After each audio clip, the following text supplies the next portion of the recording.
السلام علیکم ورحمۃ اللہ وبرکاتہ۔ اعوذ باللہ من الشیطان الرجیم، بسم اللہ الرحمن الرحیم۔ زین للناس حب الشہوات من النساء والبنین والقناطیر المقنطرة من الذهب والفضة والخيل المسومة والأنعام والحرث،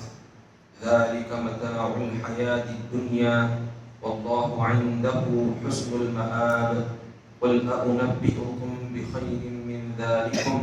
للذين اتقوا عند ربهم جنات تجري من تحتها الأنهار خالدين فيها وأزواج مطهرة ورضوان من الله والله بصير بالعباد۔ الذين يقولون ربنا إننا آمنا فاغفر لنا ذنوبنا وقنا عذاب النار۔ الصابرين والصادقين والقانتين والمنفقين والمستغفرين بالأسحار۔ صدق اللہ العظیم۔ محترم حاضرین، ابھی جن آیات کی تلاوت کی گئی ہے یہ تیسرے پارے سورہ آل عمران کے دوسرے رکوع کی آیتیں ہیں۔ گزشتہ جو آیتیں گزری ہیں اس کے اندر اللہ سبحانہ و تعالیٰ نے جو لوگ اپنی آخرت کو برباد کرتے ہیں، جو اللہ کا کہا نہیں مانتے، اللہ کے حکم کی فرما برداری نہیں کرتے، تو ان کے متعلق اللہ تعالیٰ نے بتلایا کہ یہ لوگ بڑے خسارے میں ہیں۔ دیکھو جیسا کہ فرعون گزرا ہے، اس کے حواریین گزرے ہیں، اس کے جو ساتھی تھے، تو ان لوگوں نے اللہ کی بات نہیں مانی، تو ہوا کیا، اللہ تعالیٰ نے اس فرعون کو، اس کے تمام ساتھیوں کو اللہ تعالیٰ نے برباد کر دیا، ہلاک کر دیا۔ حالانکہ ان کے پاس مال تھا، دولت تھی، شہرت تھی، حکومت تھی، تمام تر چیزیں تھیں، لیکن اس کے باوجود بھی اللہ تعالیٰ کی بات نہ ماننے کی وجہ سے وہ لوگ برباد ہو گئے، ہلاک کر دیے گئے، کوئی چیز ان کو نہیں بچا سکی۔ تو یہ سابقہ لوگوں میں سے ایک واقعہ بتلایا گیا اور تعلیم دی گئی کہ اللہ کی بات مان لے۔ پھر آنکھوں دیکھی چیز جو کہ جنگ بدر واقع ہوئی تھی، جو کہ عیسائیوں کے اور سب لوگوں کے سامنے موجود تھی، کیونکہ یہ جو سورہ چل رہا ہے سورہ آل عمران، بطور خاص اس کے اندر عیسائیوں کے متعلق اور ان کے جو اعتراضات تھے ان کا رد کیا جا رہا ہے۔ تو بتلایا گیا کہ دیکھو آنکھوں دیکھی چیزیں جو تمہارے سامنے پیش آئی کہ کفار مکہ جو مسلمانوں کا نام مٹانا چاہتے تھے، مسلمانوں کا خاتمہ کرنا چاہتے تھے، تو جو پہلی جنگ جو واقع ہوئی تھی 1000 کا لشکر تھا کفار کا، اور مسلمان صرف اور صرف مٹھی بھر تھے، 313 تھے، لیکن اللہ تعالیٰ نے ان فرما بردار اللہ کی بات ماننے والوں کو 313 کو اللہ تعالیٰ نے کامیابی عطا فرمائی، اور اس 1000 کے لشکر کو اللہ تعالیٰ نے برباد کر دیا، ان کو ناکامی حاصل ہوئی۔ تو یہ تمام تر چیزیں سامنے موجود ہیں کہ جو اللہ کی بات مانے گا کامیاب رہے گا، جو اللہ کی بات نہیں مانے گا تو پھر وہ برباد ہو جائے گا، دنیا میں بھی اور آخرت میں بھی اس کے لیے خسارہ ہی خسارہ، نقصان ہوگا۔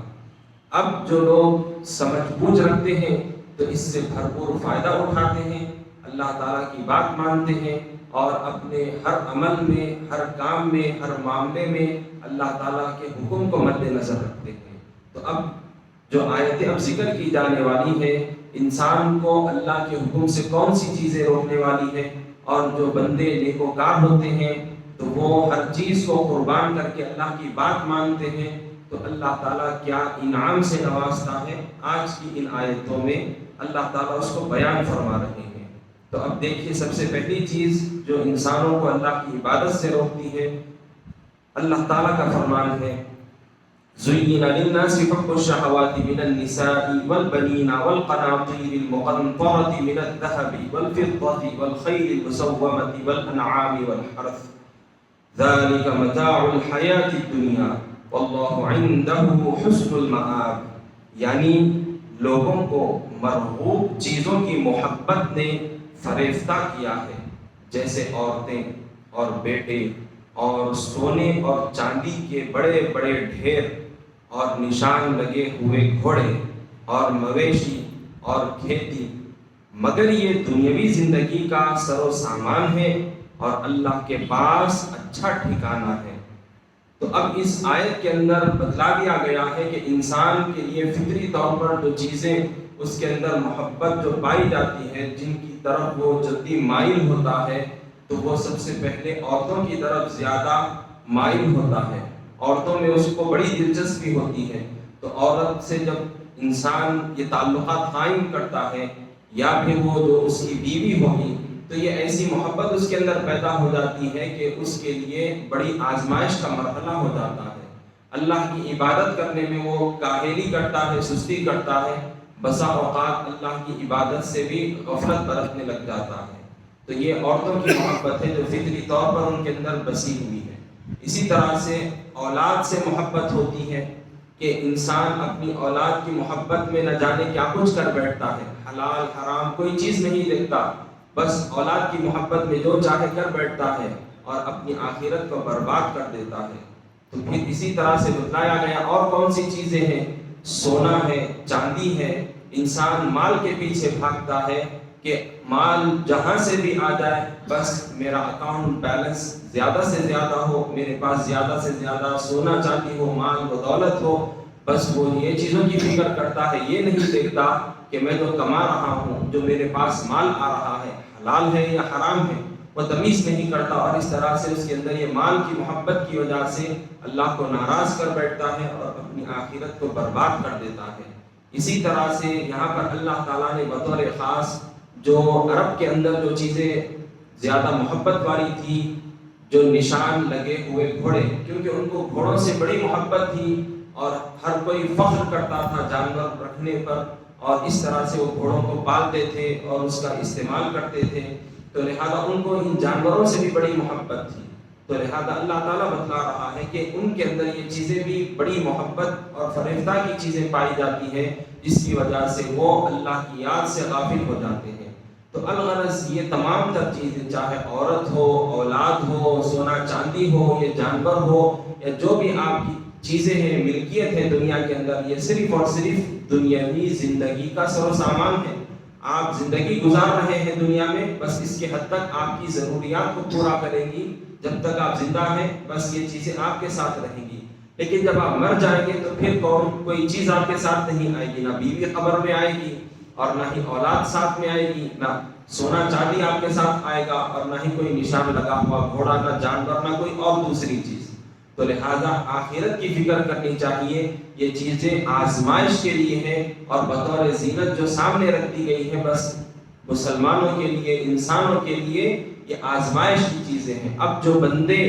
آخرت کی فکر کرتے ہیں، اللہ تعالیٰ کا خوف رکھتے ہیں، تقوی رکھتے ہیں، تو پھر وہ دنیاوی زندگی کے سامان سے ضرورت کے حد تک ہی فائدہ اٹھاتے ہیں اور ہمیشہ اللہ تعالیٰ کی فرما برداری کرتے ہیں اور آخرت کی زندگی کو ترجیح دیتے ہیں۔ اور اللہ تعالیٰ نے صاف الفاظ میں فرما دیا کہ دیکھو اصل زندگی تو آخرت کی زندگی ہے، جو تم یہاں پر مال کو، اولاد کو، ان چیزوں کو اچھا سمجھ رہے ہو، کل آخرت میں اس سے بھی کہیں زیادہ بڑھ کر تم کو بہترین سے بہترین چیزیں ملیں گی۔ اللہ کے پاس اس سے بھی کہیں زیادہ بہترین چیزیں ہیں جو تم کو وہاں پر ملیں گی، جبکہ تم اللہ کی فرما برداری کرو گے۔ اب آئیے آخرت میں کیا انعام ملے گا جو بندے اللہ کی یاد میں ہمیشہ لگے رہتے ہیں، اللہ کی فرما برداری کرتے ہیں۔ تو اب یہ آیتوں میں اللہ تعالیٰ فرما رہے ہیں کہ کیا کیا دیا جائے گا ان کو آخرت میں۔ قُلْ أَأُنَبِّئُكُمْ بِخَيْرٍ مِّن ذَلِكُمْ لِلَّذِينَ اتَّقَوْا عِندَ رَبِّهِمْ جَنَّاتٌ تَجْرِي مِن تَحْتِهَا الْأَنْهَارُ خَالِدِينَ فِيهَا وَأَزْوَاجٌ مُطَهَّرَةٌ وَرِضْوَانٌ مِّنَ اللَّهِ وَاللَّهُ بَصِيرٌ بِالْعِبَادِ۔ یعنی اے پیغمبر صلی اللہ علیہ وسلم، آپ ان سے فرما دیجئے کہ کیا میں تم کو ان سب سے بہتر چیز بتاؤں؟ سنو، جو لوگ پرہیزگار ہیں ان کے لیے ان کے پروردگار کے پاس جنت کے باغ ہیں، جن کے نیچے نہریں بہہ رہی ہیں، ان میں وہ ہمیشہ رہیں گے، اور وہاں ان کے لیے پاکیزہ بیویاں ہیں، اور سب سے بڑھ کر اللہ تعالیٰ کی خوشنودی ہے، اللہ کی رضا ہے، اور اللہ اپنے بندوں کے اعمال کو دیکھ رہا ہے۔ تو اللہ تعالیٰ نے اپنے پیارے حبیب صلی اللہ علیہ وسلم کے ذریعے سے تمام لوگوں کو بطور خاص مسلمانوں کو یہ بات ذکر فرما دی کہ دیکھو اللہ تعالیٰ کی بات مانو گے، اللہ تعالیٰ کے حکم کی پابندی کرو گے اور اللہ تعالیٰ کے احکامات کی خلاف ورزی سے بچو گے تو پھر کل آخرت میں اللہ سبحانہ و تعالیٰ ایسے پرہیزگار مومنین کو جنت میں داخل فرمائے گا، اور وہاں پر ان کو ایسی ایسی نعمتیں ملیں گی جس کا وہ تصور بھی نہیں کر سکتے۔ دنیا کے اندر وہ عورتوں کے پیچھے بھاگتے تھے، لیکن تقوی اور پرہیزگاری کی وجہ سے، خوف خداوندی کی وجہ سے وہ ان کی محبت کو بھی قربان کر دی عورتوں کی، تو پھر کل آخرت میں اللہ تعالیٰ ان کو حوریں عطا فرمائے گا جو پاکیزہ بیویاں ہوں گی ان کی۔ دنیا کے اندر وہ مال و دولت کو قربان کر دیے تھے، تو کل آخرت میں جنت میں اللہ سبحانہ و تعالیٰ ان کو بے شمار کھانے پینے کی نعمتوں سے مالا مال فرمائے گا اور کئی ساری چیزیں ان کو عطا فرمائے گا۔ اور ان تمام تر چیزوں سے بھی بڑھ کر، کھانے پینے کی اور دل بہلانے کی چیزوں سے بھی بڑھ کر، جو جنت میں پرہیزگاروں کو، مومنین کو جو نعمت ملے گی وہ ہے اللہ تعالیٰ کی رضا،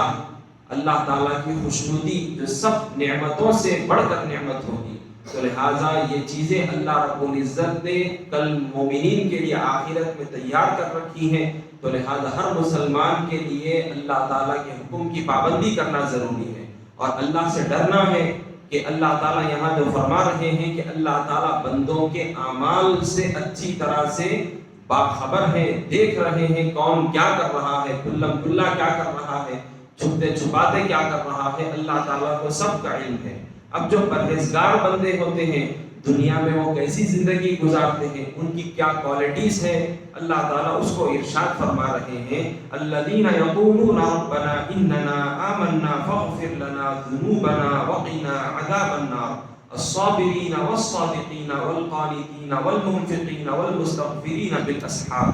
یعنی یہ وہ لوگ ہیں جو اللہ سے التجا کرتے ہیں، دعا کرتے ہیں، کہتے ہیں، عرض کرتے ہیں کہ اے پروردگار ہم ایمان لائے، تو ہمارے گناہ معاف فرما اور ہم کو دوزخ کے عذاب سے بچا۔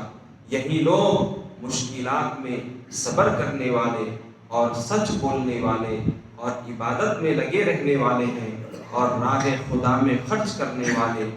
اور پچھلی رات میں توبہ و استغفار کرنے والے ہیں۔ یعنی جو اللہ کے بات ماننے والے بندے ہیں، ان کا شیوا یہ ہے، ان کا طریقہ یہ ہے، ان کی زندگی کیسے گزرتی ہے کہ وہ پہلے تو اللہ پر ایمان رکھتے ہیں اور اس کی حفاظت کرتے ہیں، اللہ کو ایک مانتے ہیں، اللہ ہی کے آگے سر جھکاتے ہیں اور اللہ تعالیٰ نے جو احکامات دیے ہیں اس پر دل و جان سے عمل کرتے ہیں۔